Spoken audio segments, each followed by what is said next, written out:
আপনাদের মধ্যে অনেকে প্রশ্ন করে যে ভাই আমি ক্যালসিয়াম, ভিটামিন সি এগুলো ব্যবহার করতেছি, আমার মুরগি স্ট্রোক করছে, গরমে মুরগি স্ট্রোক করছে। সেই ক্ষেত্রে আপনাদের জন্য এই ভিডিও তৈরি করা। আপনাদের মুরগির যে কয়টা উপকরণ না থাকলে মুরগিরা বাড়ে না এবং ছোট থাকে, ছোট বড় হয়। উপকরণগুলো হলো calcium, selenium, B1, B2, B6, খাবার পরে দেওয়া খাবার, টান দিয়ে অথবা পানি শর্ট থাকা, এগুলো থাকার প্রধান লক্ষ্য হলো মুরগি ছোট বড় হবে।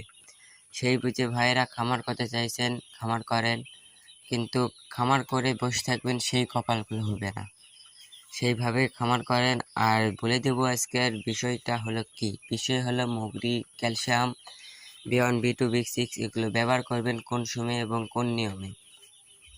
সকালে দিবেন রেনাসি দিবেন একে একে, আর দুপুরে দিবেন হলো গ্লুকোজ বা স্যালাইন বা লেবু বা গুড়ের পানি, এগুলো দুপুরে দিবেন। এগুলো দিলে আপনার মুরগি স্ট্রোক করবে না, মুরগি ভালো থাকবে। 20 লিটার পানিতে হাফ কেজি গুড় দিবেন আর 100 থেকে 150 গ্রাম লেবু রস দিবেন। তাহলে আপনাদের মুরগিরা স্ট্রোক করবে না, খাবে আর ঘুমাবে। আর ভিটামিন আর ক্যালসিয়াম কখন দিবেন? ভিটামিন ক্যালসিয়াম দিবেন দুপুর রাত্রে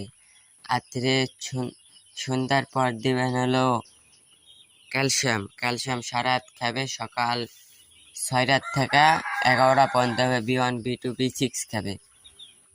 এভাবে দেন, তাহলে আপনাদের মুরগির সকল ধরনের ভিটামিন এগুলো পাবে, মুরগিরা দ্রুত বৃদ্ধি পাবে। চ্যানেল সাবস্ক্রাইব করে চ্যানেলের সাথে থাকুন নতুন নতুন ভিডিও পাওয়ার জন্য।